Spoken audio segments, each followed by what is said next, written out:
తెలంగాణ ప్రభుత్వ ఉద్యోగులు ఎదుర్కొంటున్న వివిధ సమస్యలపై సమగ్రంగా చర్చించేందుకు రాష్ట్ర ముఖ్యమంత్రి రేవంత్ రెడ్డి ఇవాళ కీలక సమావేశం నిర్వహించారు. ఈ సమావేశంలో పలు ఉద్యోగ సంఘాల ప్రతినిధులు పాల్గొని తమ సమస్యలను, ఆందోళనలను ముఖ్యమంత్రికి వివరించారు. ముఖ్యంగా ఉద్యోగుల pending retirement benefits, PRC pay revision commission అమలు గురించి, అలాగే హెల్త్ కార్డుల జారీ వంటి ప్రధాన అంశాలపై సుదీర్ఘ చర్చ జరిగింది. ఈ సందర్భంగా సీఎం రేవంత్ రెడ్డి ఉద్యోగులకు గుడ్ న్యూస్ అందించారు. ఉద్యోగుల రిటైర్మెంట్ ప్రయోజనాలకు సంబంధించిన బకాయిలను క్లియర్ చేయడానికి ప్రభుత్వం ప్రత్యేక చర్యలు చేపట్టిందని తెలిపారు.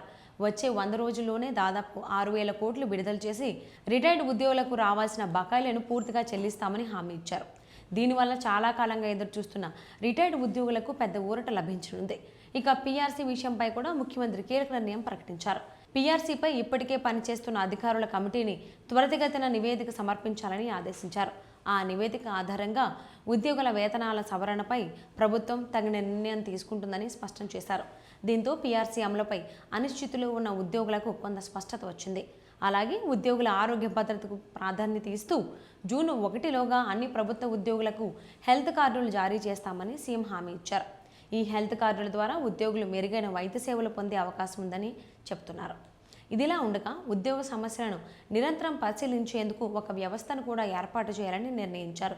ప్రతి 2 నెలలకోసారి గుర్తింపు పొందిన ఉద్యోగ సంఘాలతో సమావేశం నిర్వహించి వారి సమస్యలను నేరుగా తెలుసుకుని పరిష్కరించేలా చర్యలు తీసుకుంటామని సీఎం పేర్కొన్నారు.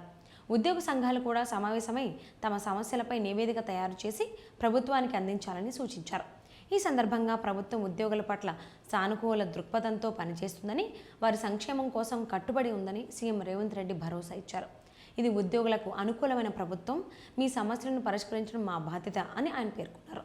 సీఎంతో జరిగిన ఈ సమావేశం మరియు ఇచ్చిన హామీలపై ఉద్యోగ సంఘాల నేతలు సంతృప్తి వ్యక్తం చేశారు. ప్రభుత్వం తీసుకున్న నిర్ణయాలు అమలు అయితే ఉద్యోగులకు పెద్ద ఉపశమనం లభిస్తుందని వారు అభిప్రాయపడ్డారు.